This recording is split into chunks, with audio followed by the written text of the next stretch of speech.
My name is Era, and I'm the host of the Tamil Creator Podcast. I chat with creators from all over the world to share their stories and discuss hot topics in a way that I hope inspires, educates, and entertains you. Hello, everyone, and welcome to another episode of the Tamil Creator. I'm your host, Era, and today I have a very special guest. I've been chasing her for many years. I finally caught her. We got her in one place. So she's going to get a very long-winded kind of intro. Her name is Krishnan, and she's a globally recognized people and culture leader who has spent the last 2 decades shaping how some of the world's fastest growing companies scale their teams and leadership. From her early days as a culture consultant in San Francisco to leading global people strategy at TikTok across 50,000 employees. She's at the center of hyper growth. She's moving away from that. She'll kind of get into that later, but I think this is kind of an important part of her story. She's helped companies like Trivago and Grab navigate rapid scale, transformation, and complexity across continents. Her story is very interesting because she started off in Toronto. She's now in Asia, and she'll kind of talk about that as well. She was born in Canada to Sri Lankan parents who rebuilt their lives after feeling conflict, and she has a really unique perspective on leadership, rooted in resilience, identity, and human connection, and something that shows up in kind of her work every day. Today, she's the Chief Culture and AI Transformation Officer at Hoogly. She's building an AI-powered culture OS designed to reimagine how organizations engage, coach, and lead their people. She blends executive strategy with breath work, behavioral science, and conscious leadership, and she sits at the unique intersection of technology and humanity. So today we're going to kind of get into all of that. So leadership, building culture at scale, but also really some things we kind of talked about just before we hopped on, which is how do you kind of live a life full of freedom? What does that mean? So I'm very excited. Anita, thank you for jumping on and sharing your story today. Amazing. Thank you so much, Ara. I got to update my LinkedIn bio. There's a lot of things in there that, was a big part of my journey. And now looking back, I'm like, yeah, it got me to where I am now in terms of figuring out where my path can actually be, the impact that I can have. And it comes down to back into that consultancy kind of hat, back to working with companies to really solve for a culture. Because yeah, you've seen a lot of memes that come out about the dynamic between employer and employees. And yeah, we just want to make sure that that kind of environment is, yeah, you want to show up to work. You wake up, you're motivated to go into work. And so I'm happy to be with you today and share a bit about my career journey. And yeah, talk a bit about this concept of freedom and what does that look like, because that's kind of where I am at this point in my life journey, trying to scope out, what more can I do? How can I carve out more and more time to do all the things that I love? For example, writing. So that's how I'm spending my time currently in Asia. Yeah, I mean, for me, it's always about the beginning. So let's start with your childhood, your formative teenage years. Like, what was that like? And then we'll kind of get into the rest of your journey as well. Yeah, so growing up, I was very independent. I kind of was just left alone. My parents worked three jobs, as new immigrants. And so very early on, I knew I need to excel in school. And I caught on early that if I did well in school, I could leave home. That was kind of the mindset. Like I can leave home and go away to university. And I picked out a university because I knew my parents would say yes, because my uncle had went there. And so it was all planned out, and I worked hard to fast track from high school. And so I graduated a year early from high school. My teachers all thought I was not ready for university, and they were 200% right. There's nobody should be going to university a year early. If anything, I should have taken a gap year and then went. But I did that. I did that plunge, took it. I did night school. My mom would make sure that I got to my evening classes on time. And I hustled hard very early on, seeing my parents do that. And I said, okay, I need to flip the narrative, do something different. A big part of my preteen was my grandma coming from Sri Lanka. She was an educator, and a teacher, an activist. And very early on, she took me to my first protest in Ottawa. That time was during Krishan, the situation. And what I really it kind of instilled that what I wanted to do later on in life, that I wanted to be in the topics of human rights, be working in this kind of journey. And I always thought I would be a lawyer, be a Mal Clooney before she married Clooney. But actually, I ended up naturally getting into the education of leadership and going in that path. But very early on, this independence kind of mindset, very high ambition, was kind of instilled on me just seeing how hard my parents worked. And that kind of just was my formative years where I performed and actually sent a picture of my childhood, my Parkland is where I went in Markham. I had all these perfect attendance award, the mathematics, the science, all these little cute little memorabilia that I had saved and my parents had at their house this past visit. And I thought of myself, like, yeah, that's who I was then, and kind of that ambition that took me throughout my life. And it was just early on, just seeing that you can do things independently and being able to put your effort, whole heart into everything that you do. Yeah. Yeah, it's interesting because I know the conversation we had before this. Like, I think everyone knows you as you're this powerhouse in terms of like you worked at obviously all these very influential tech companies and high level roles. And obviously you've kind of flipped the script in terms of what you prioritize now. So I mean I guess part of that is like why don't we get into the whole topic of I think you describe yourself as a work futurist. So like Mhm. what do you think the future of work looks like and especially over the next like 5 to 10 years, like tell us about that. Yeah, I think for me, the future of work, a lot is changing with AI, and I think the people who we've been, talking a bit about this quite a bit. But for me, the work futurist part comes where thinking about how you go to where talent are, not about building companies and everything can be easily HQ, San Francisco Bay Area. You can build everything from there, and you're gonna be working with the same talent pool. You're not going to really be able to branch out and see many other talent out there. And so a lot has been changing around work moving to where the talent is. And when I say work futurist, it's more around looking at how AI is going to help amplify your role, not take your job away. And so it's this kind of notion of being able to build companies that are productive and efficient without leaving the humans behind it. And so I think this is the parts where injecting a lot more hope and humanity into the workplaces because it became a very toxic spot. Like especially in tech, it could be very difficult.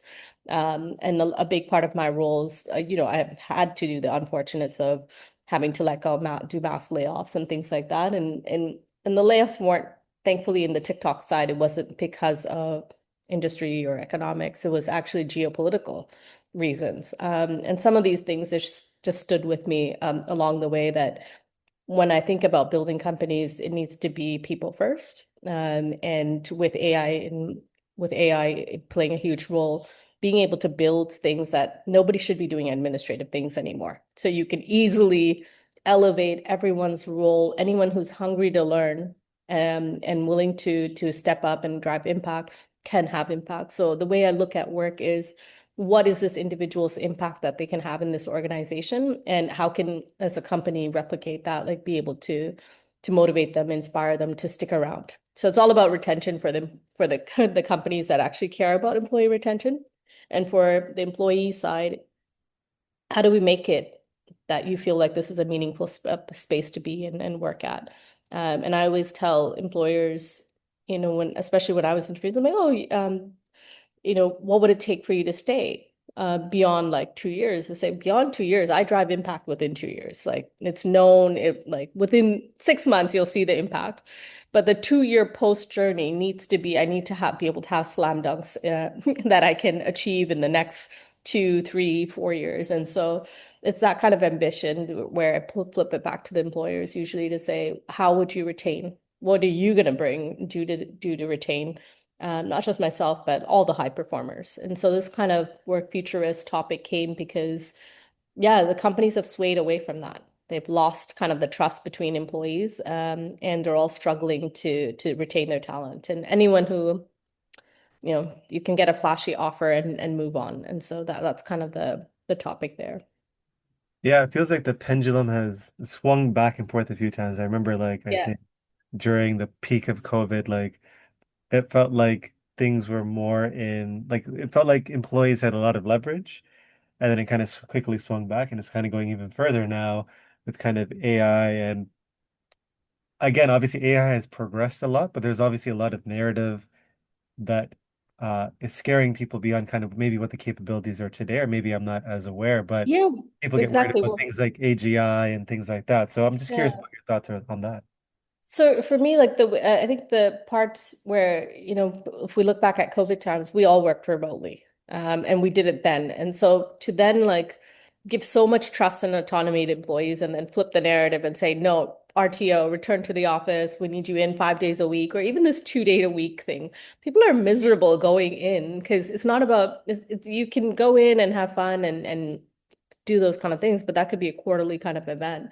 And with AI, I think it's this kind of the narrative came because everything came out so fast.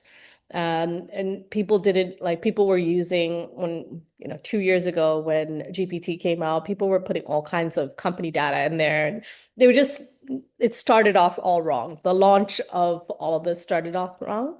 And then now you see this different dynamic where people are like, oh, you know, we're all about Claude and Anthropic now. And so people have moved, shifted. They're all using their own kind of sense making out of which LLMs actually work best for them. What can they use it for? I love when people are talk about how they vibe coded their, connected their Aura Ring to their nutrition and their Strava or whatever cool things that people are doing, building their own health coach. There's so much to be done in this kind of space, and it comes back to a willingness to learn. And I think people who are stuck on this fear side or not sure what to do with AI are kind of going to be the ones that, yeah, like get left behind. And I think that's the catch up point is it's not about just using it to make your life easier. It's actually we openly talk about it. Like, oh, let me run this through Claude and see what comes back up. And the common joke now is when you send out a brainstorming doc, you see at like in a millisecond everyone highlighting the doc.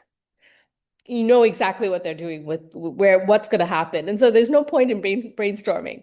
I rather would send a document and say, look, Claude and I have brainstormed, and here's what has come up with. And then is there anything, let's make sense out of it. Is there more that there'll be context? There'll be things that, the AI doesn't know that we've tried before. And so it's a speed game, but that doesn't mean you do more. You kind of are more in a strategic hat. And I don't think the people that have learned how to switch on that part of their brain, that strategic capability, are the ones that are going to thrive. And this is where I keep telling people, don't just, like the GPT isn't like Google. You don't ask it dumb questions. You really need to put some effort into the prompts.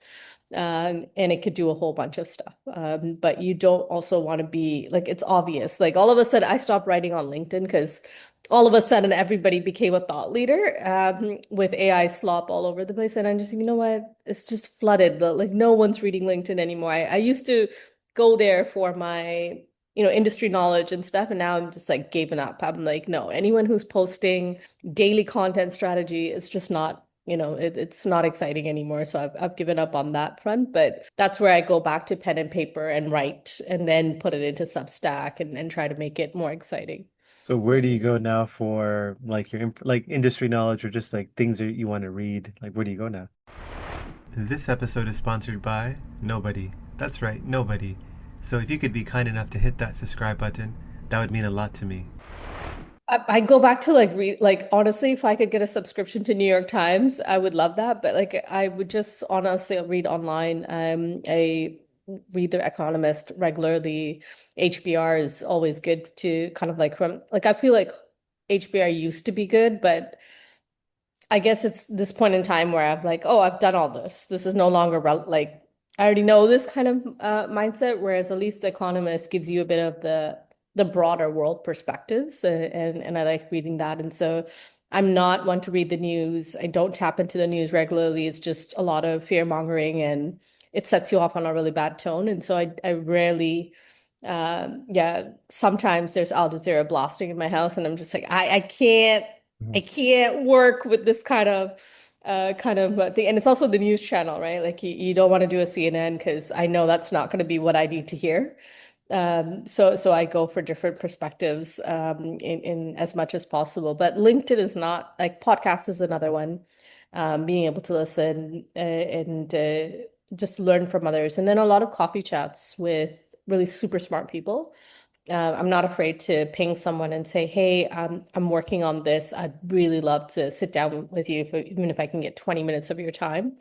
And that's kind of been my journey of learning from folks who've done it before. And this was something I learned really early on in my younger days, is you always want to one up your performance. And so, yes, I'm in grade six, but I need to be performing at a grade seven level. Like, I don't know how it got programmed in my brain like that, but that stood like when I got my first job, I'm like, cool. And it made it very, University of Toronto made it easy for you to see the leveling.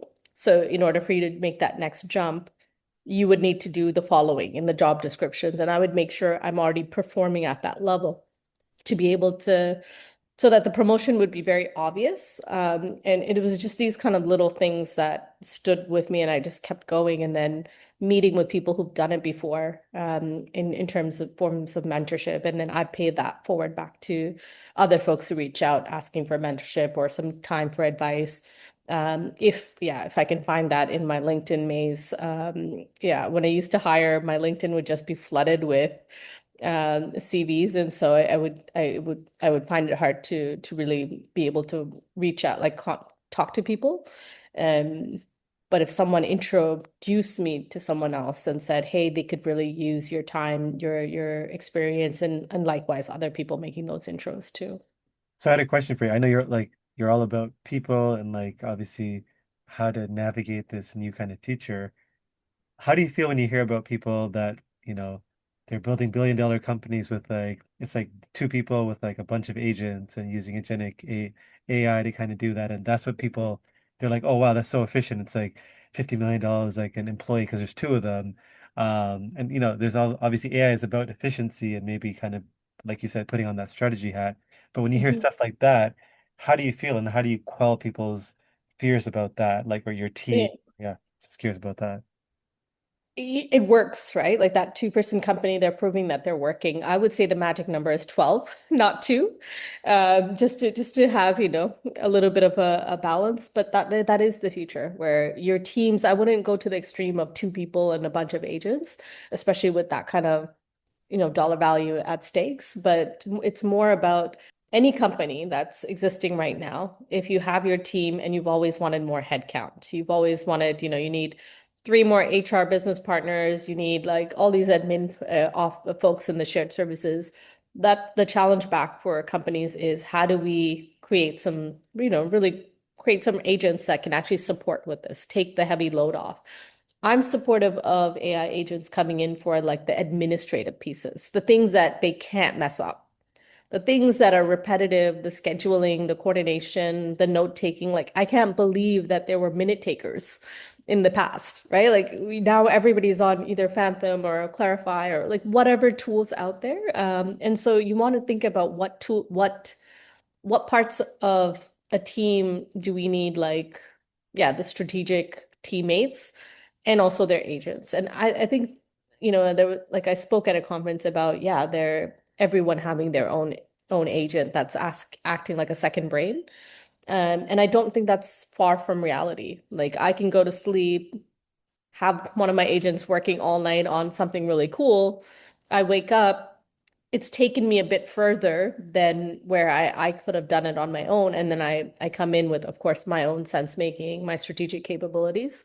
And so we're not far off from this reality. What's scary is the robots and like, this kind of robots are here, like this kind of notion, like it's almost these doomsday kind of movies that we've seen in the past where people are already thinking worst case scenario.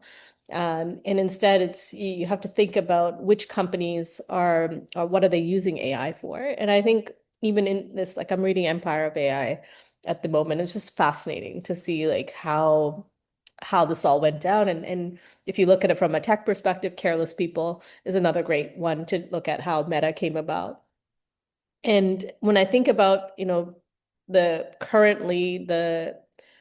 the use cases for how, whether how Gemini or Claude or GPT is being built, you also have to look at the people who are building this behind it. What are their employee base? How are they doing this?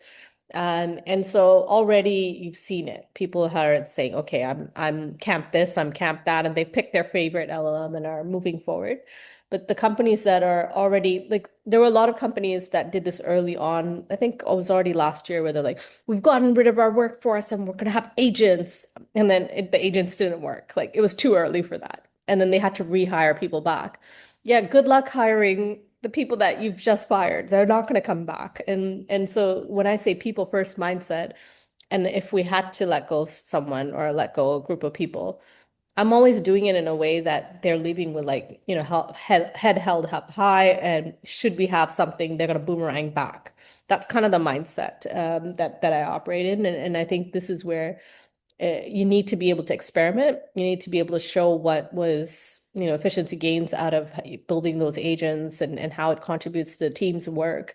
But it's not a replace all the humans kind of thing. And two is, yeah, two and a bunch of agents is it's not scalable in my opinion. It's not sustainable. But magic number of 12, I think would work. There's enough in there, guardrails being built that yeah, I would trust. If I was an investor, a VC, and that one person, two-person company came up, I would be reluctant to put my money on the table for that. But 12, I would do it. I would say, yeah, let's tell me more about these agents, and what does that model look like? How do they orchestrate? Like what kind of, can they wear these hats? And so I think that's kind of the way to look at it. What is the purpose of it? Are they doing it because they're getting street cred, or are they doing it because it actually works and they're profitable? I know you talked about like we should look at things positively, but I guess it's easier or not easier. I mean, it is healthy to kind of look at what is the worst case. Like in my mind, like movies that came out 30 years ago, like Terminator, and like there's another one Mhm. where you can like download the consciousness of somebody into like a machine. It seemed very far off, but like now it's like, oh, it's like years away or like it's almost there. Not like Terminator, but like maybe like the downloading because I interesting case of AI is like, just downloading all your thoughts, how you think, and you can kind of leave it behind for like your children or like other people to Mm. kind of, use you as an advisor or skill like someone like yourself, for example, like your time is valuable. And instead of like having to do individual calls, you can be like, all right, this is how I think. If you want access, here it is. You can ask me all these questions. I'll update it. It seemed kind of crazy 20 years ago, but now it's like, oh, that's going to be normal. I can already see companies Mm. starting up to, like, that scale advisorship of like these smart people. So yeah, anyways. No, I think you're right. It's super fascinating. Like I'm not th haven't thought about yeah, putting my consciousness in like that kind of method, but I have st like I have like studied like my own brain waves and stuff during breath work, and been in geeking out in clinical studies of breath and how that copes with stress and trauma responses. I've like geeked out about this for quote all of last year. And there's just so much that can be done. And it's as long as it's for good. Like I like that scenario of you're leaving this behind for your kids. You're leaving this behind for people who would have loved to sit down and have dinner with you. It's one of those things where you can actually benefit from. It's just I think it's not far off. It just has to be done with a great amount of ethics, and kind of like your heart has to be in the right place for these things. And that's where, yeah, doing cool things like this is exciting. Like I feel like there's this amazing opportunity for everyone who, even if they didn't work in tech, there's just so much you can actually self-learn and do, and you're nothing's happening by like you can vibe code something over a weekend, couple weekends, and it doesn't have to be for mass use. It could just be for yourself and for a couple people to explore, and there's a lot of that. There's a lot of that going on, and so everybody's, yeah, it's not cool anymore to say you've built your own app, because I feel like a large majority of the population have now done that. And so back in the days of building with two engineers has evolved so much to say, actually, we can do quite a bit of that. Even with vibe coding, you still need the engineers. I know people are like, oh, we don't even need engineers. I'm like, no, that's not true. That you still need someone to be able to see whether that's been done properly. and that we're not fully there yet, where we can just say, "Oh, I've done it. It fully works, and it can be deployed." Those are the things that I think people are. When I consult folks, it's just their level of knowledge, and I'll just tell them, like, "Hey, you can actually hop onto Lovable." Like the easiest tool I'm thinking of that'll, remove all the barriers. And there was another one that I saw recently that looks super cool. I can't remember the name, but you can voice all of this. You don't even need to type anymore. And it can build at least that first iteration. Yeah, the world of prototyping, all of this has evolved so much. And now when I think about how many weeks it took or sprints it took to build something, and now looking back, it's just there's so much more opportunity to do cool stuff. And this kind of the mindset I come in with, very positive. I think it's my brain has rewired a bit post tech, or large scale tech, to be able to say that innovation can be done in your own home, and it could be built out to inspire others. Well, when you think like I think what it's done is open up the TAM of people that can now use technology without the constraints of money or connections. Like you think of like Absolutely. Replit or things like that, where now instead of like, you have like let's say 2, 3 million developers that are kind of the people that are the bottleneck. Now it's like, oh, if you have an idea and an idea, strategy, how to get customers or a problem that nobody else really knows about, you can build out something quickly, then you can take to people that are a bit smarter or like, developers and flesh it out, which is like amazing. Like it's like when, the internet, like in terms of like websites and things came out, Mhm. it kind of changed like the TAM of like opportunity. Now so I get your point about thinking positively. I think that's the positive, which is there's a whole new audience of people that were limited by certain things, and now Mhm. there's more people that can get access to building out their ideas, access to wealth, access to people. So pretty excited about that. My question for you is kind of related to what you're doing with like at Hoogly, which is if AI, we talked about downloading consciousness. So if it becomes really exceptional at things like coaching, feedback, even emotional intelligence, which I'm not sure yet. So what will remain uniquely human in leadership? And then kind of how that relates to what you're doing at Hoogly, which is AI powered culture OS. So like what is the problem that you're solving in traditional AR leadership? Or le what have traditional approaches failed to fix that you guys are fixing now with kind of this Mhm. new culture OS? I know it's a Yeah. long question, but yeah, I'd love to hear about No, no, I think the biggest thing is like where we're looking in the space we're in is employee engagement. And employee engagement has been at a 10-year low for quite some time. I think only 20% being engaged. That's not okay. Like that's kind of how is society functioning if the key people of your company aren't even engaged. And so that's kind of the focus point. My background in leadership excites me because this is where I kind of have seen it unfold, where managers got training, where we're seeing it. It used to be first time managers didn't have enough training, so they weren't great leaders to manage teams, etc. We were taking individual contributors who were really damn good engineers and then making them a team lead. That's where things started breaking, where we started forcing people who weren't really interested in leading others kind of go in. And so what we're building with Hoogly is that gap between coaching, making sure that the a manager has a sounding board, a leadership, kind of like an executive coach at their fingertips. Executive coaches are expensive, it's not scalable.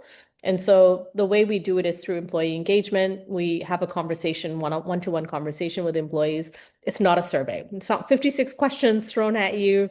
Everyone hates those surveys. You kind of just say neutral, neutral.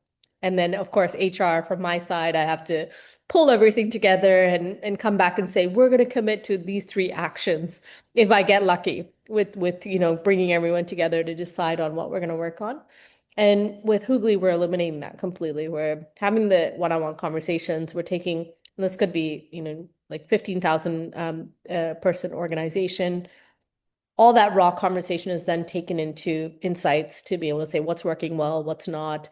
Here are the things that the feedback. And then we take it another step further. We say, here are agents who are going to help you with getting actions planned and done. And so with the managers, they get a coach right away to say, hey, these things came up on your about from for your team specifically. Here's a quick win, here's a midterm, long term. and they commit to which actions they want to take. And so it's simplified in a way that they have a coach at their fingertips.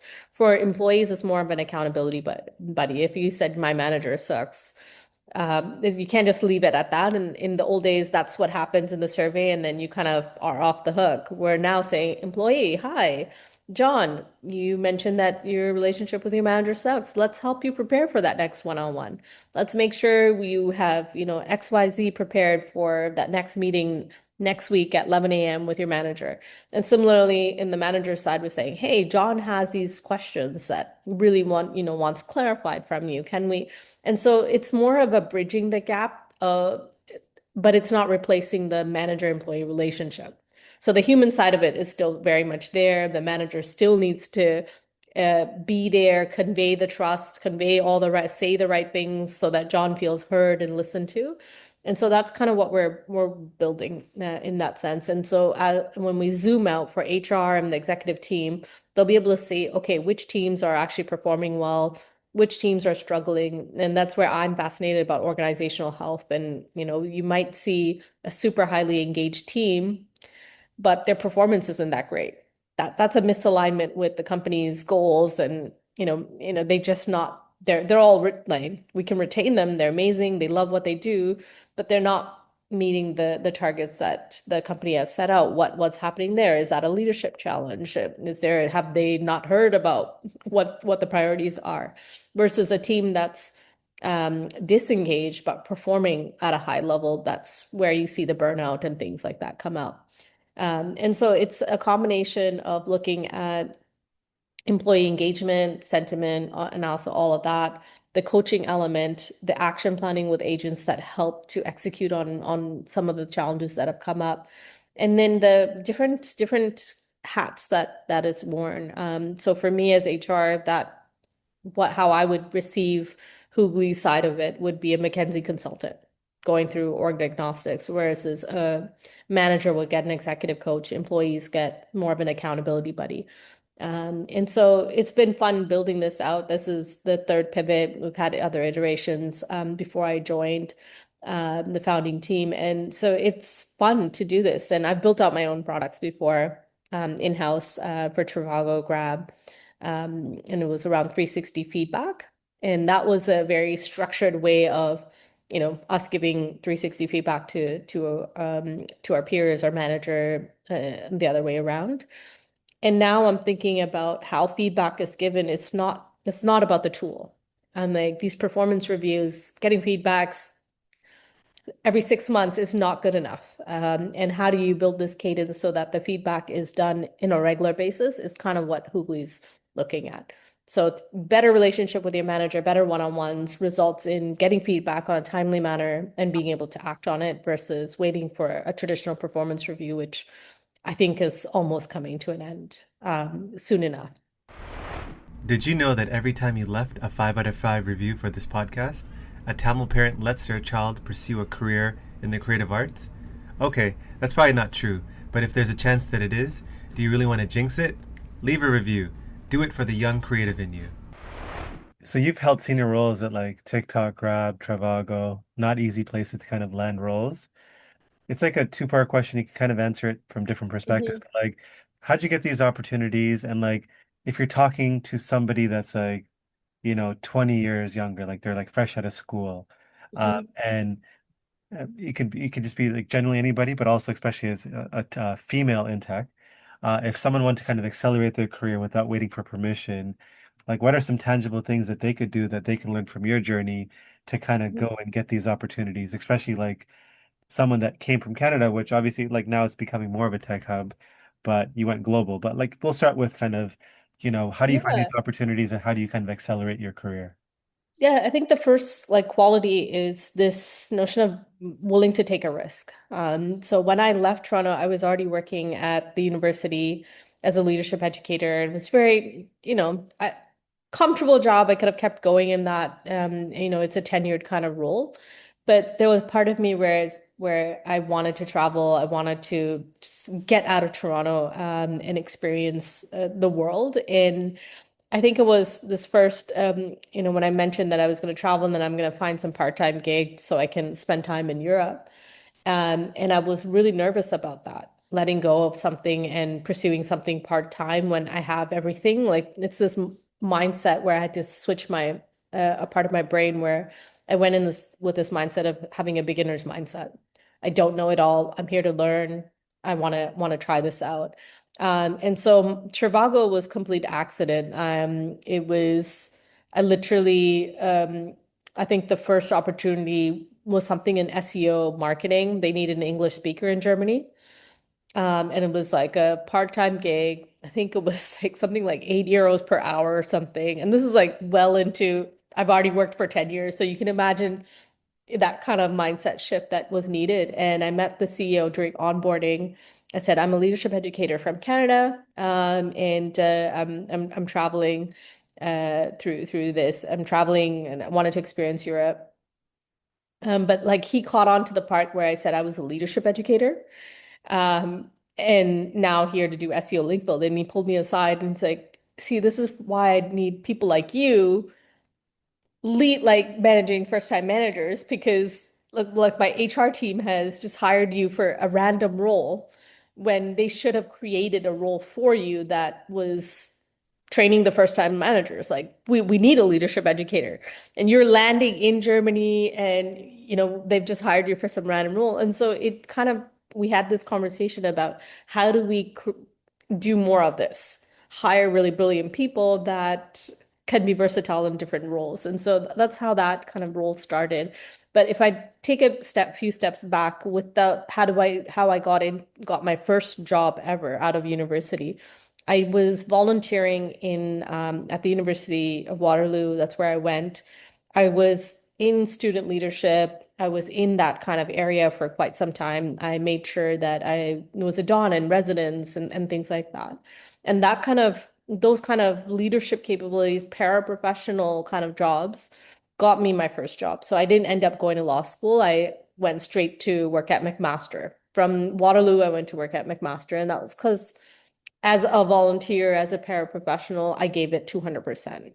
I showed interest. I looked up to learn from my leaders, that the people that were leading me. I asked a lot of questions. And every time I took a risk, I took a chance. And not many people, but like, we have a lot of this where like, oh, I only want jobs in Toronto. And I don't know where it came from me that I can apply for a job in Waterloo or like McMaster. It's just I find that we're constricted to where we live and comfort and all of that. And so I'm glad I took that plunge to go to McMaster to do that role. And then I knew eventually I would get a job at U of T. But before I got to U of T, I needed to have other universities on my track record. So I had Waterloo, I had McMaster. And then getting a job at University of Toronto was a no-brainer after that. It came easily once you're in that kind of space. And so for me, it was again that kind of mindset of how do I do better? How can I do this and that? I found Toronto working at in Toronto was the hardest, where when you're in Toronto, I was doing a lot of things other than just my job. So it's really easy to burn out and do like I cut out all the family stuff. I just wouldn't go out. I was more engaged in the community. And so I had a little bit of a kind of a rhythm going. But when I worked outside of Toronto, it was just my work. I was laser focused. That's all I had. And then I had some free time to learn. That was another thing I also did. I took opportunities where if the company had an educational benefit, I took that opportunity to take those to do more education. And so everything that you see other than Waterloo on my LinkedIn is free education. Like I milked it. Like I was like, I'm going to night school. Like I worked 7:30 to 3:45, went to yoga to the Sivananda Center in Toronto, and then went to night school. And I that carried that on even when I was working. And because this opportunity of getting education for free was this concept that I was just like, what? Why wouldn't I?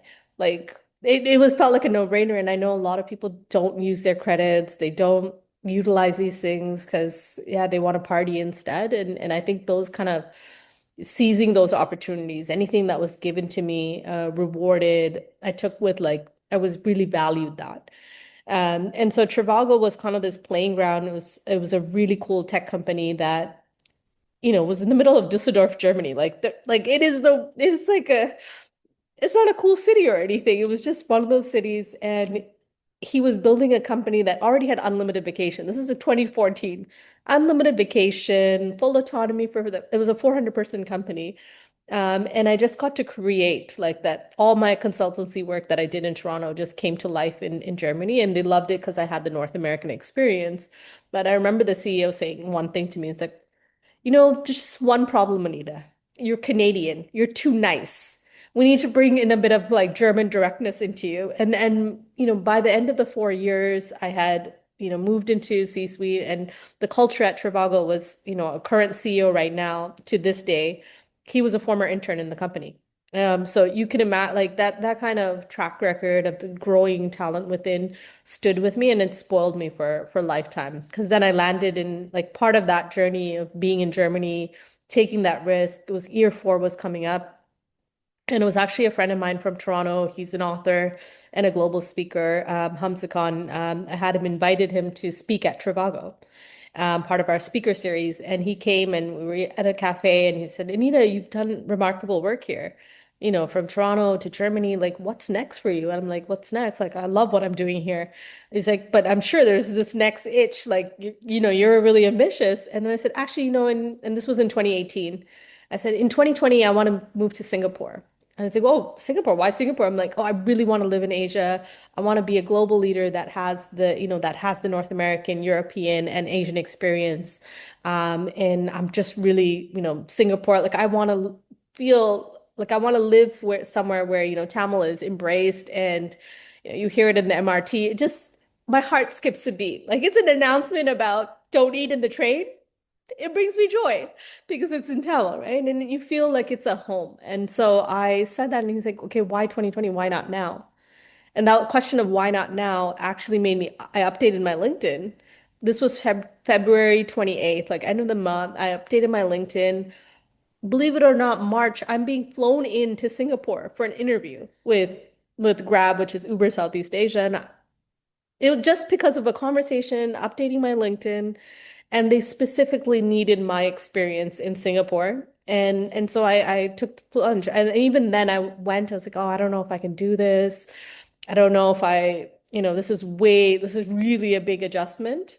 And even the hiring manager at that time, chief people officer, she said, hey, look, I know we're a Singaporean company, but you're getting an employment pass to come into Singapore and you can go to Facebook or Netflix, they're next door.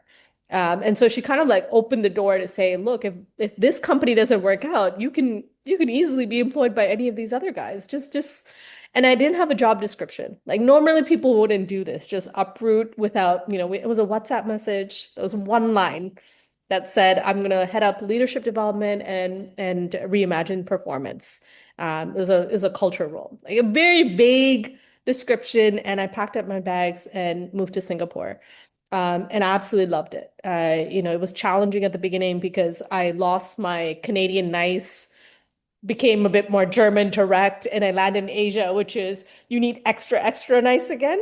So it was a big cultural shock. And I was really lucky that I met other leaders who kind of like embraced me and brought me in, and I had a great time. And those were kind of like the lessons I learned about like Asia. And it's just, when you go to Asia and you learn about what it takes to build a super app.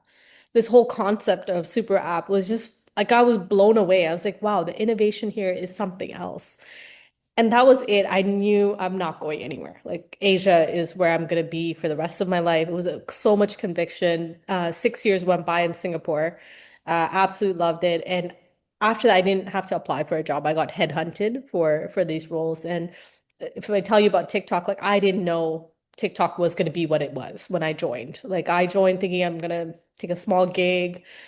It ended up when I joined, it was 1,000. I scaled it up to 50,000 in that 4 years. It was insane. It was stressful. I burnt out, but it was also the best ride of my life because I got to work with the richest people in China. Like that's how I would describe the leaders. Like they're the most like the most brilliant and also financially very, very sound off. And I got to learn from with them it was a correlation where they were have built something very unique and amazing, and they want to take this globalization. Like my job title was like globalization something something, and every time I asked about my metrics, there's like keep the global leaders happy.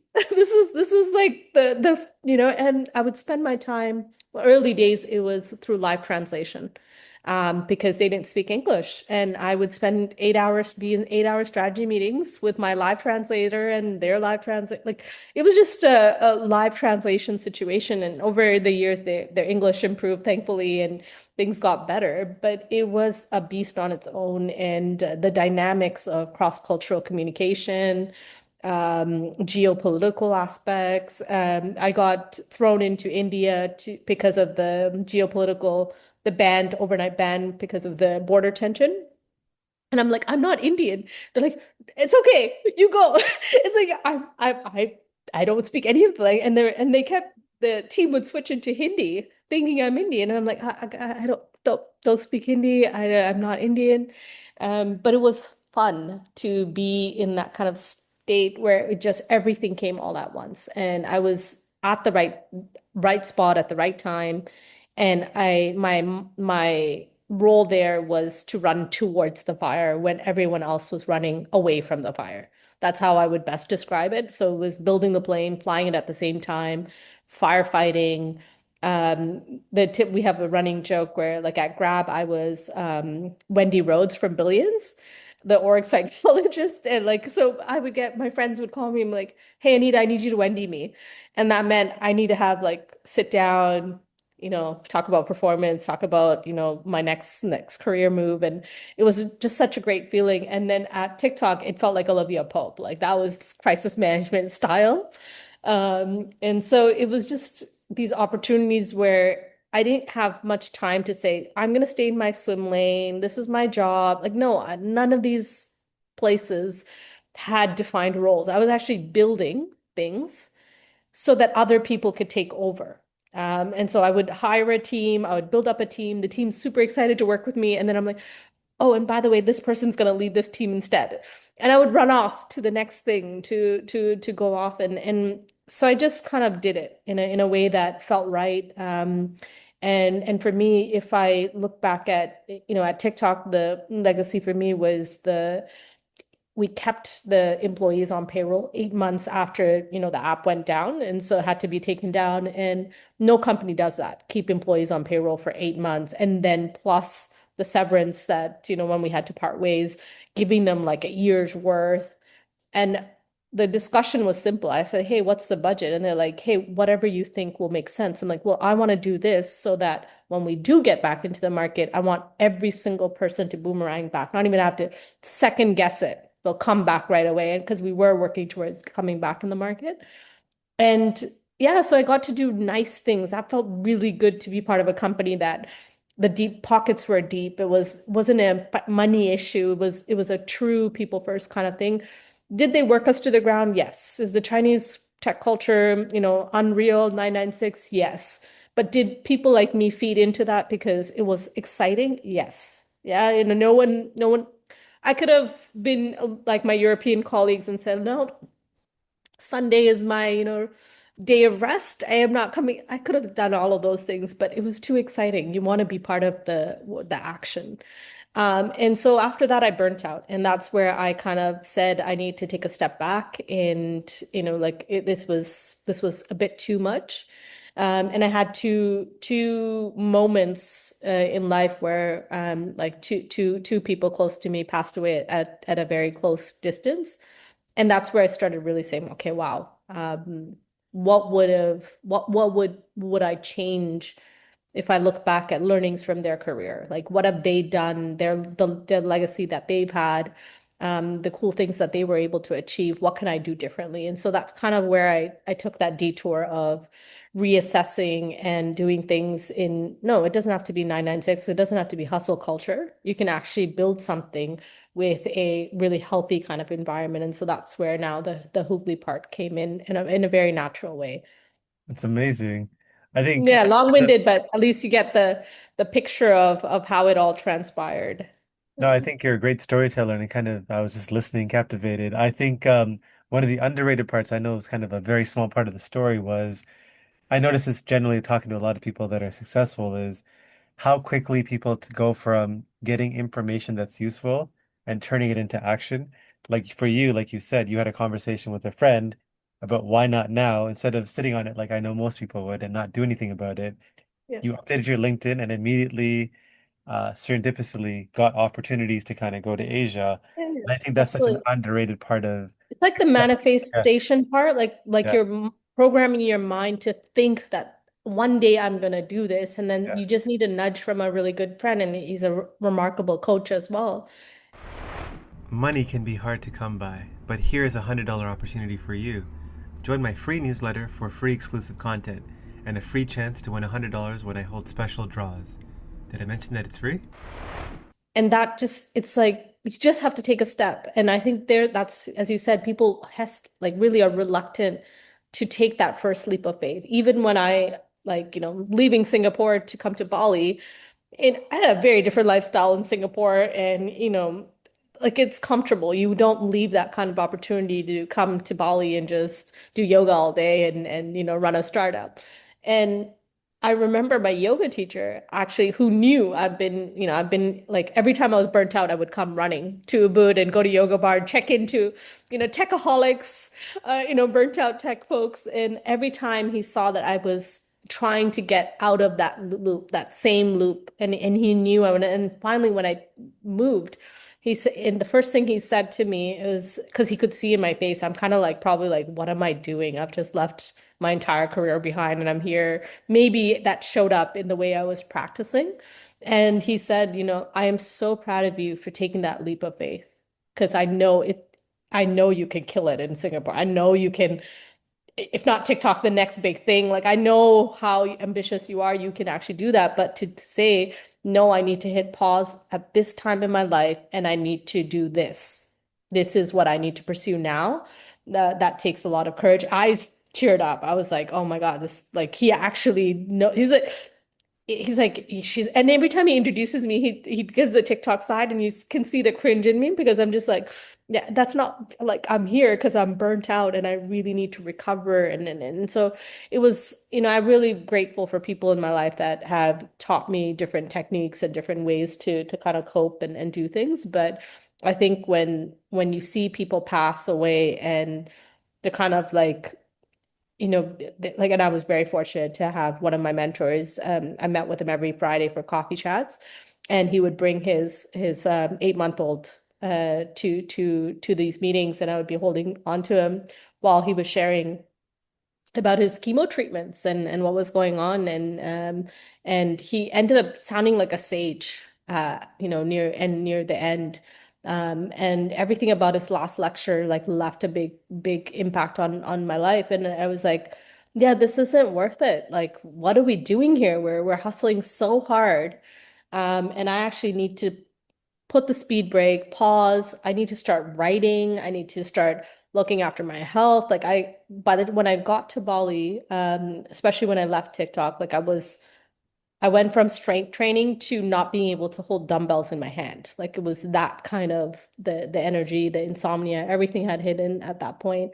And then I said, no, it's not going to be my story. It's not going to be my story where, I worked for tech bros and, this is where my life ended. Like it just was not the kind of the message. And so I reprogrammed everything. I took those risks, those challenges. And now there's Hoogly.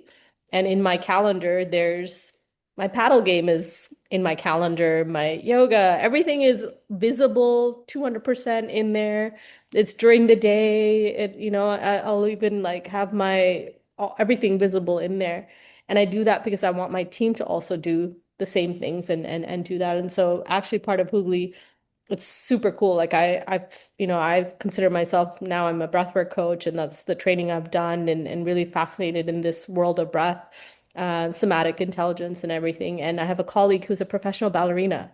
Our VP product and design is a professional ballerina and she's actually performing in the Phantom of the Opera Oh, at the Sydney Opera House. And so I'm going next week to see her perform. But it's just we've all have our own passion and our own thing. And I'm writing, I'm working on a book. And in addition to that, we also pour ourselves into the startup and making Hoogly what it is. And I've never been part of that kind of work environment. And yes, I've scaled TikTok and Trivago and Grab and done amazing things. But actually, raising our first million through angel investors alone, that felt like a highlight, bigger journey than, yeah, scaling TikTok to 50,000. Because you do it with like a smaller team, a lot of ambition, and we knew what we were going to do, and we all have our own different kind of roles to play, and I love that. I think that that kind of reframing of this concept of freedom, what does your impact look like in the world, and how you can do it without burning yourself out was kind of like my big revelation the last year. Yeah, we talked about before this jumping on about this idea of freedom, and I do want you to get your thoughts on that before we jump into the last re speed round, which is about the fun game. But with freedom, I think you had a couple of really good points, which often in conversations I have with people, I see the same things, which is especially North American culture, this hustle culture of like there's certain things you're supposed to kind of aim towards, like, and when you're kind of go against the grain, you get a lot of weird looks or like, why don't you kind of fit in?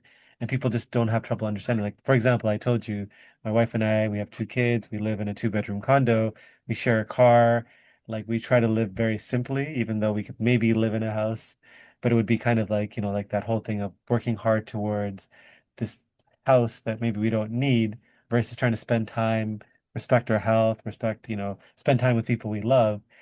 And I always got weird looks. So I'm curious about like how you define freedom, how you kind of deal with maybe in Asia it's a bit different, like especially in Bali where you're kind of living, it's the norm. But how do you deal it with when you come back to like Canada, you're visiting friends and family, and this mentality you have, you probably feel like an alien coming back into this very fast-paced kind of environment, North American culture. So yeah, just talk about that. Yeah, I think like this concept of freedom, like it actually came in like got me how I started thinking about it was actually in a yoga class where it's a yoga class where the teacher is doing self-inquiry questions, posing it. And that theme of the class was freedom. And it was simple as what does freedom mean to you? And then like as you're flowing through the poses, you're answering these questions, you're thinking about it. And I started jotting down notes, ideas, mid-flow. And for me, it was just starting to think about breaking that down. How, like what would make me feel free? What's blocking me from pursuing this freedom? And it wasn't financial. Like I had already done all of this, but hadn't enjoyed any of it. I like, and it comes down to it's easy to do the comparison with the Robin Sharma's book on the monk who sold his Ferrari. Like it's just one of those things where all of these tools were there for us. I read that book in my 20s, but yet I still made those mistakes. Now I read it, reread it, and I'm looking at a rice field. And I'm like, okay, I understood the message. I got the memo. Like what I want to create is a simple life where I can put some stuff in the air fryer, make a beautiful meal, healthy, organic meal, read a book, swim, take a couple calls, meetings, my work days, make it productive, right? And it's defining that for your own terms. I think people are fixated that they need to have more and more and more and more. And it's easy. Like every time I come to Toronto, I can see everyone's working super hard. They're hustling hard, massive homes, mortgages, all these cars. Like it's just you live in a lifestyle that promotes that. And there's a lot of things around what people would think. What would people think if I did this? And once you start putting that kind of external validation into your life, that's when things go down south. And so for me, that topic of letting go of all that, it was kind of like, this sounds dramatic, but I did have an ego death experience. I did go through all that. It took time for me to go through those things to say, this is what I want in life, and this is what matters to me. This is the simple things I'm going to do. And how do I achieve that? Getting a remote role, like doing something remote. And like it's literally was making a list of things that was needed. And for me, the freedom concept is being able to design my life on my own terms, and living life much more simply. That means like making those sacrifices to say, I want to take trips to, I want to go to Japan this year. So this is how much I need to budget and save versus I'm going to spend that money on, getting this fancy car that definitely won't be able to drive in Bali. Like it's not one of those things that happen, and you kind of switch to those circumstances. Here, instead of a Uber car, I would order a Grab bike. So a scooter comes to pick me up. Which is real, like I think that's freedom. Like my helmet, my hair blowing across the wind, having a scooter ride to get to my yoga class. But in general, like I think it comes into a lot of like making sure that you are unpacking what has kept you from taking that leap of faith, unpacking what are those blockers, barriers, and having a little bit of a sounding board and a team that kind of has that kind of checks and balances with you to say, this is what I've created. And other people have like, I know people who, friends who work super hard in a way they're doing multiple things, but they're doing it as an entrepreneur, so they are able to carve out all that time to still be there for their kid, be there for their kids, and do all that. So I'm not saying go be a monk in a cave in the Himalayas. Like that's not freedom. It's actually you finding that extra time. And I think time is the wealth here. Where every time, every moment, like now when I meet people or meet my friend or spend time with my godson, like I'm really soaking in the moment in a very different way. Whereas when I was working at TikTok and meeting people, I'm like, oh, hi, hi, hi. Oh, so good to see you. Okay, bye, bye, bye.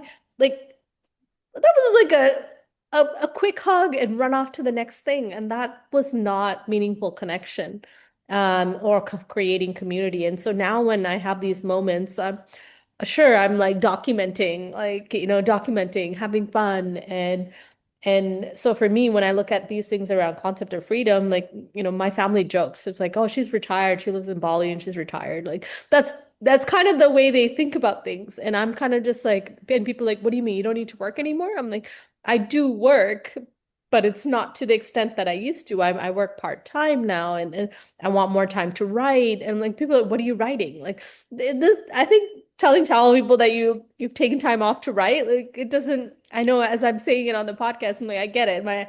I can already see my dad rolling his eyes, who's, instead of retiring, he's onto his next business, right? They never knew to stop working hard.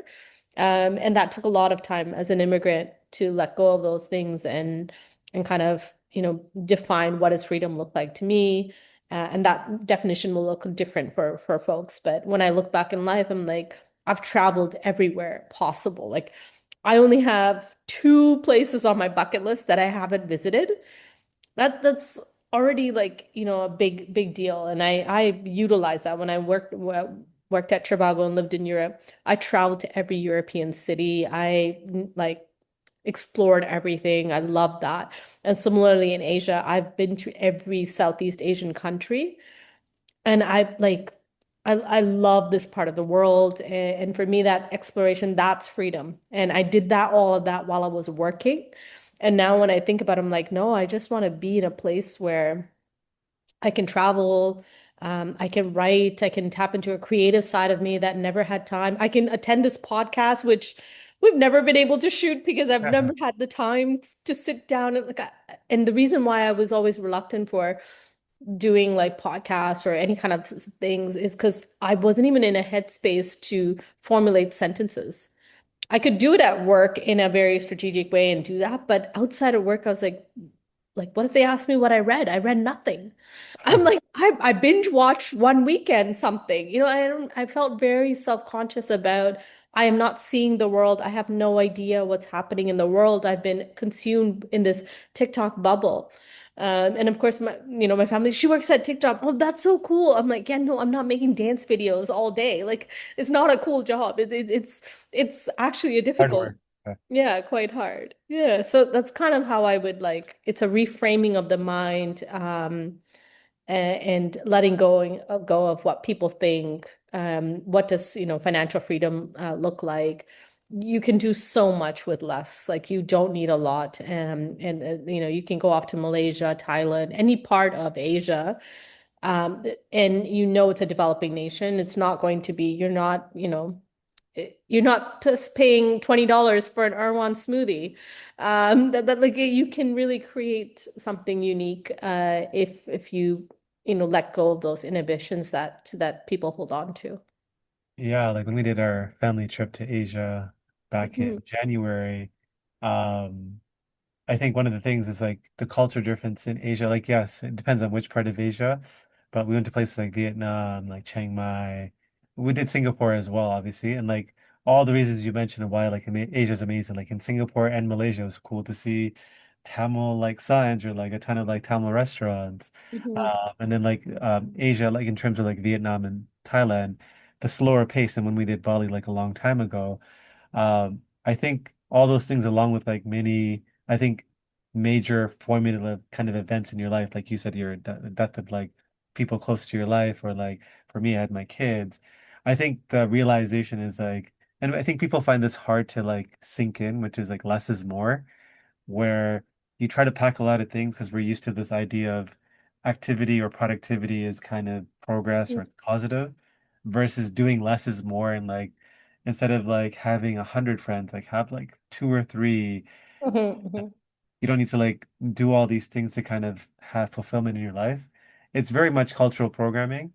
Uh, Yeah.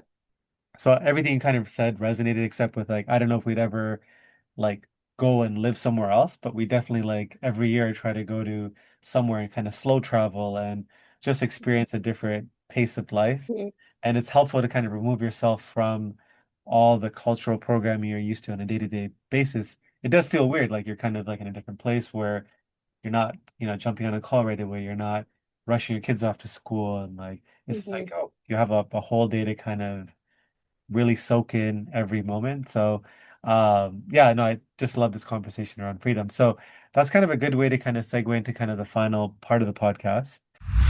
So it's kind of a fun speed run. I didn't tell you any of the questions, but I think you'll do fine. It's a mhm, speed run where I'll say a bunch of statements and you're going to kind of tell me the first thing that kind of pops to mind. Ready? mhm. Ready. Awesome. Favorite Tamil food? Kotrodi. If there's a fire, flood, or like you just have not that much time to take two things with you, can't be people, what are they? A journal and some essential oil.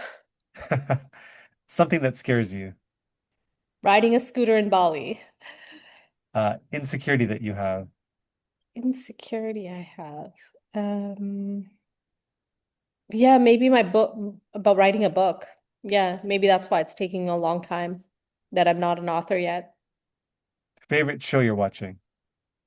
Favorite show. I'm not watching anything at the moment that's favorite, but Billions was definitely my Great previous show. favorite. Yeah. Yeah. Place you're itching to travel to. I'm curious about the two places on your bucket list that you haven't gone to. The two places is Nepal and Bhutan, which are close by to me, so I definitely know I can go. But I want it to be yeah, like it'll involve a hike and it's a more of a spiritual would be a spiritual trip. So I'm excited to plan those next year. Fellow Tamil creator you want to give a shout out to. Ooh, Tamil creator. I would, I'm obsessed with Danush. I know he's an actor. I think he's a creator. His new song is on repeat for me at this moment. Like this is how still identify with, even though I'm out here in Bali, like listening to Tamil music and watching Tamil music movies is still a big part of my life. And yeah, I was telling someone the other day, I miss watching Sun TV on Saturdays with my mom because Right. there's always a movie that would play, and it was just our time on a Saturday on the couch watching like whatever movie that Sun TV was playing that day. And it could be a classic, it could be amazing.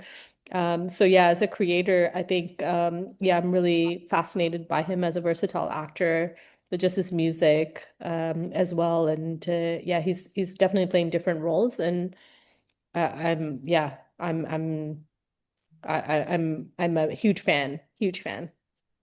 Favorite childhood memory.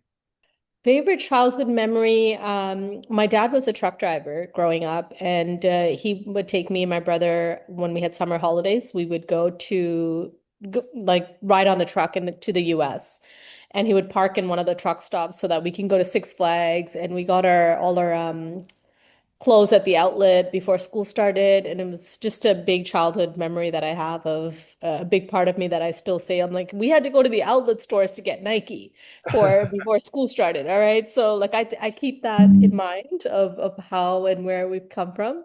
And that meant riding on his truck. There was no vacation or anything time. But I still remember that as our holidays of seeing every single American state. Wow. Um, yeah, in bunk beds in my dad's truck. Yeah. Your favorite movie of all time, Tamil, English, or both? Ooh, favorite movie of all time is Alepaide. Yes. Was that a Money Yeah. River movie? Yeah. Yes, yes. I love all those movies. Okay. I've been sending my best friend in Toronto all kinds of music, and she's like, "What is this? You're in this in a different era." Which I'm like, I wake up, I play beautiful music on my Spotify. It's blasting, the sun is rising, so I'm creating a little bubble of romanticizing Tamil music at this time. Yeah. Sorry, I'm gonna get back to the speed run. Something you said about all you're obviously living like not the dramatic but like the extreme end, which is like you've moved to a different place, you've created this life for yourself by making very specific decisions.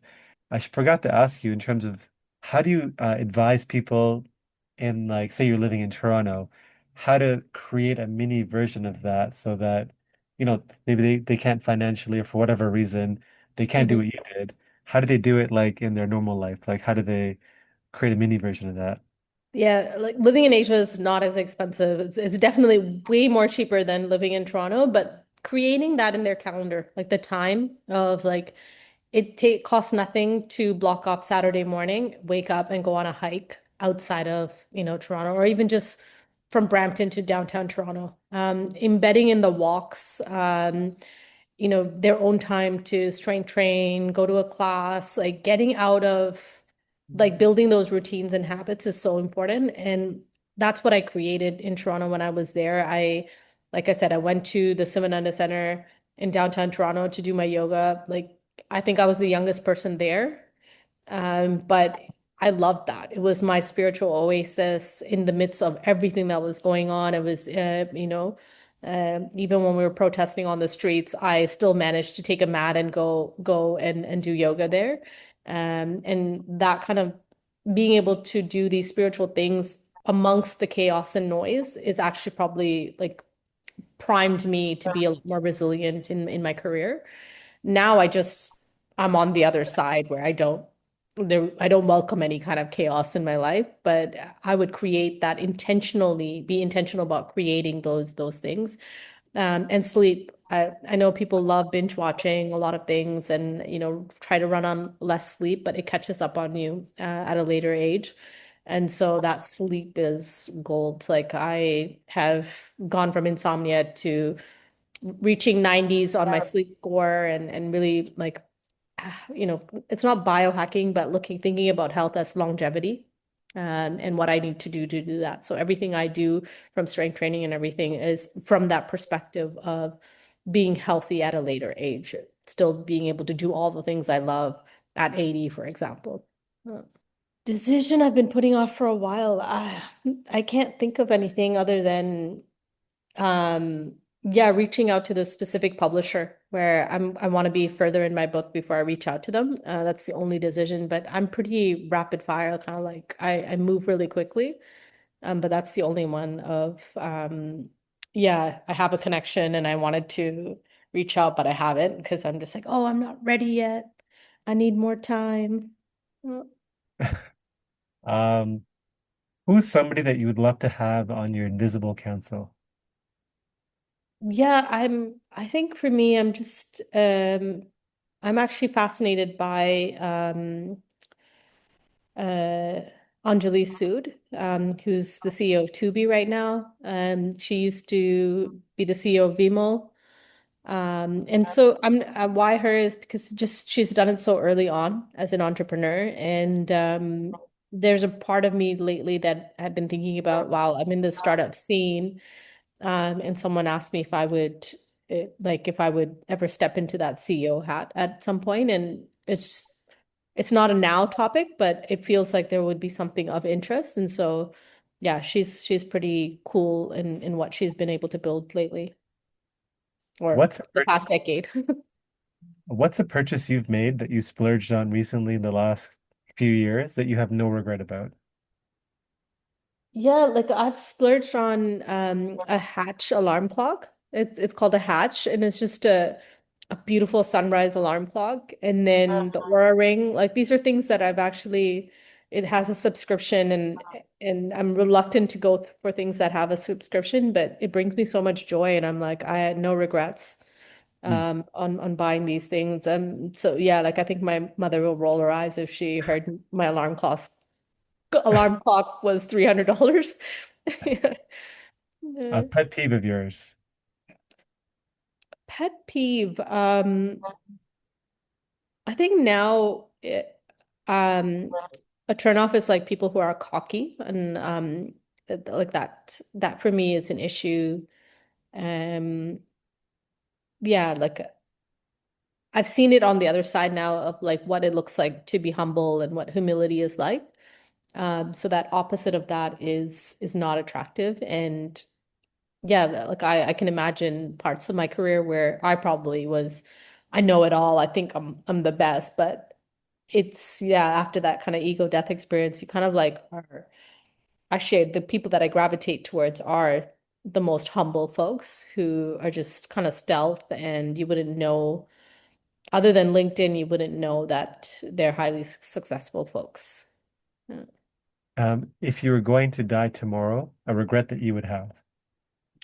Oof, if I was gonna die tomorrow, yeah, not having teleport capabilities, like not having that superpower to have spent enough time with all of my loved ones. Because now I'm like, parachuting.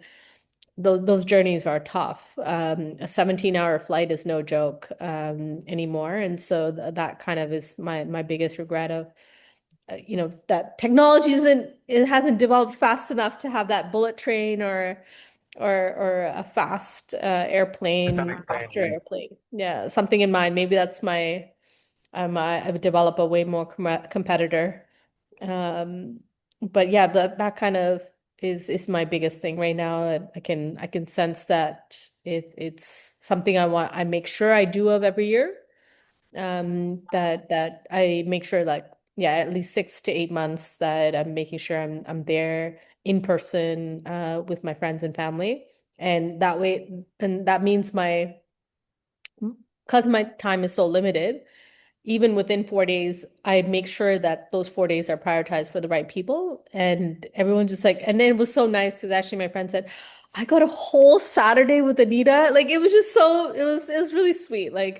They feel loved. They feel prioritized and loved. And like, amongst all the people I need to see, they got, Saturday. And sure, we went and saw Durender. Like we went and saw Durender 2 4-hour movie, but it was fun.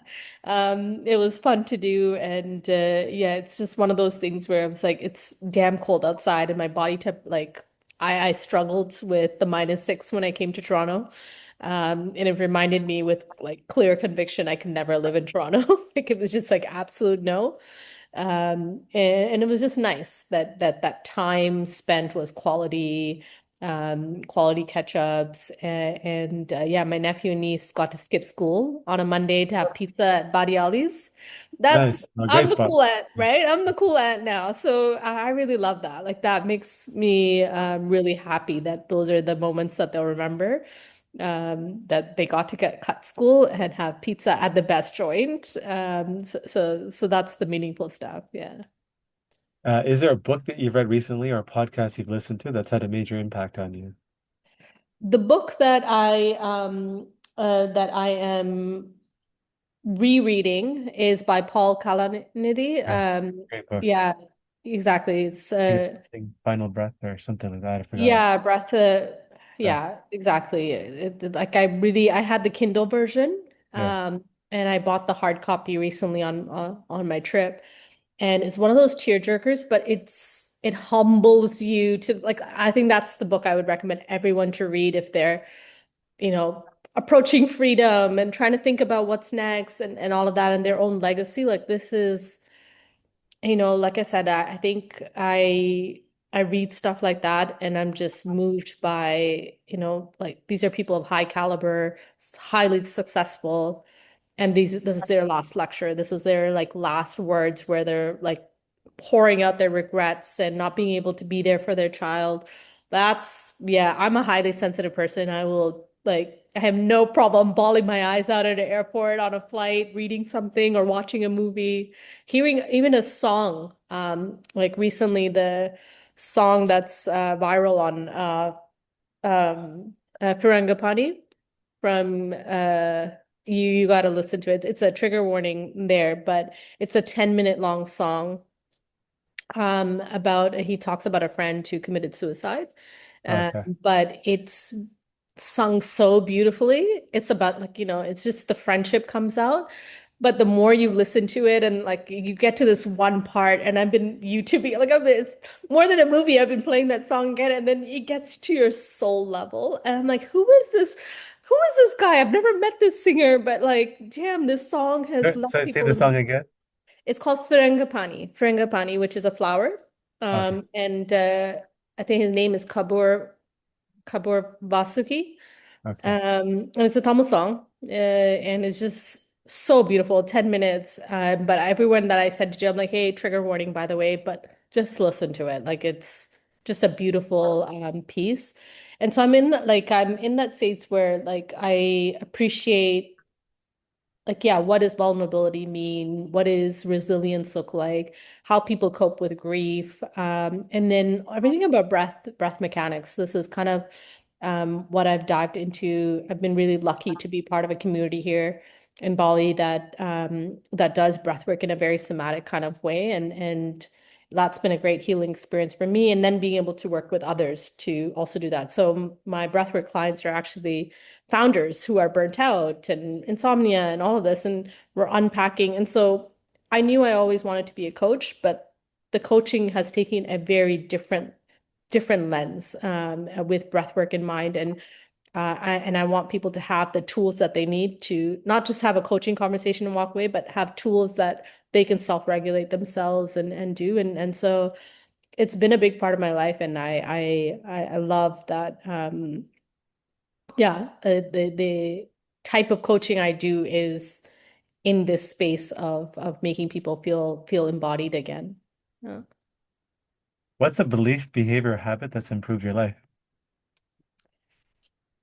Belief, behavior, I think it's just around sleep. Going to bed at a certain time, going to bed early. It's just helped me get the right amount of sleep, and then I wake up at 5. And this is a natural body clock. And I mentioned my splurge purchase is my alarm, but I actually wake up before the alarm. There's no alarm. I actually don't have an alarm anymore, but it's more the white noise in the night and having that. But it's actually hacking the sleep, getting that sleep in order. And I do quite a bit to make sure that when I travel, I am able to, like this trip back, I didn't have any jet lag, which is a shocker for me. But I've been able to, yeah, without taking melatonin and all that, I arrived fine. Like I arrived because when I landed, I operated in that time zone. I made sure I didn't, crash and do all that. And so the sleep part is my biggest kind of habit, stacking thing. And yeah, people know to not call me past 8 p.m. because I'm already in bed. I got my skincare routine in, and I'm in bed with a book, and I'm ready to pass out. And so my mom won't even, she knows. She's like, "Oh, it's past 8." Like they called me at 10 p.m. or something. I'm like, I'm not. I'm out cold by then. Uh-huh. And so I that's been an important piece. And then just being able to wake up so early and having that moment of peace, watching the sunrise is kind of like my thing now. Yeah, I wake up to a volcano, overlooking a volcano, and it's just like I'm just blown away. Like when I see that, I'm just like, I can't believe this is my life. And yeah, I've created this, and I'm gonna, my coconut water is gonna arrive. No, these organic eggs from these chickens are coming, and like it's just a very yeah, different kind of lifestyle for a fraction of the cost that I've lived overseas, a fraction of it. And so I make it a point to wake up, watch the sunrise, and then I play a little bit of a role of a gardener and water the plants and greens. But yeah, it's just this mindset shift of getting your sleep in order is kind of the first step, and then everything else kind of comes in nicely. Your the clarity that you pursue your day in changes, and I think a lot of your people, because of lack of sleep, there's tons of other topics that come up, health issues, weight gain, irritability, everything. Hmm. Mm. And final question is, what is a piece of advice that you would give to your fellow Tamil aspiring creators out there? I think for aspiring creators, yeah, like put your voice out there, create. I think we need a lot more unique perspectives to come out. And it's not always the loudest voices that get heard, or it's usually the loudest voices that get heard, but flipping that narrative for folks that like and then when I say creators, it's not just the podcast, the YouTubes, the being an influencer on Instagram, TikTok, etc. It's actually the writing pieces as well, the creative, the artists out there that are thing, even photographers. I follow so many photographers and lyricists, artists, authors. That's kind of, everybody has a kind of a story to tell. And it's really important to tell your unique story. Everybody comes from a very different place and finding that narrative, and just putting it out there. And so, yeah, I write poetry and I'm like, maybe five people see it, but like, whatever. It brings me joy. It's less about, that's the thing about some of these social media platforms, having worked at TikTok, you kind of assume you need a following. And then I say, I built my career, I focused on my career. I built my career. So my LinkedIn is my public platform and everything is there. But unfortunately, what I'm writing and working on now isn't for LinkedIn. And so I'm on Instagram and I'm just like, this feels so weird. I'm not an influencer and I'm not expecting followers or anything, but you put it out there that maybe one person will read it and find comfort in that is kind of the narrative that I've taken up.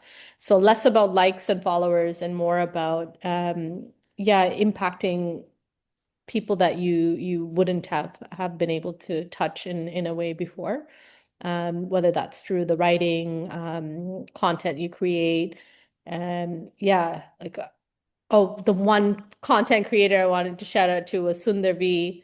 Yes. Um, that's yeah, and what he's done with his shows and taking a leap of faith. Like I followed his journey. Like I actually knew him before he was a comedian, and now I'm just like I just like I know my friend has seen it, seen the same video that has just come out, but I have to send it to her and I have to like we have to react and we have to have our moment about some of these things. And so I love that there are people who are doing this, putting themselves out there, exhibiting their vulnerability, sharing their qualities, their traits. And we need more artists like that to come forward, whether that's through humor or through music, art, all of that can be something that we can really all enjoy, indulge in a bit more. Awesome. Well, thank you so much, Anita. This honestly is one of my favorite conversations I've had, so I'm really excited to kind of share it with the audience. So thank you for kind of jumping on. And so if somebody's listening to this or really inspired and they want to kind of connect with you, what is the best way for them to reach out to you? On LinkedIn. Now I'm not hiring, so my LinkedIn inbox is actually manageable. And so yeah, I'd love to hear from people who've heard the podcast. And yeah, would just, really grateful for having the opportunity to speak, Ara. This was amazing. I'm glad we finally found time to sit down and do this. And yeah, I look forward to hearing from listeners who felt this was inspiring. This is for my listeners. This is a lesson in persistence. If you really want to connect with somebody, follow up, obviously in a respectful way, because this conversation has been years in the making, and I'm glad we made it. Yeah, I feel genuinely feel bad. Like I finally, when he reached out, I finally said, you know what? I finally have time. And I think I only needed to reschedule twice. Yes, we made it happen. One I'm happy. but we made it happen. And yeah, I'm glad we finally did. And I think it was like I said, persistence. And I always replied back to say to Yes. like, hey, I'm so sorry. Now's not a good time. And at least I responded and didn't ghost him. But persistence is definitely key. I think yeah, always showing up, always asking is yeah, it's and I think people are it's not a rejection thing, but it's not about you. Like I think people need to, everyone thinks it's them, but I always tell people, look, it's definitely there's just a lot going on.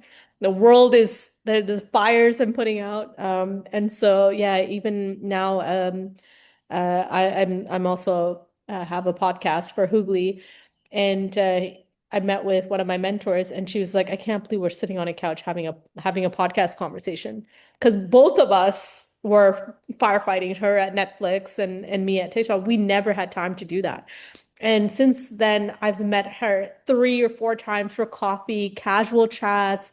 We've been having a blast. And I'm just like, why couldn't we do this when we were working like at some of these big tech companies?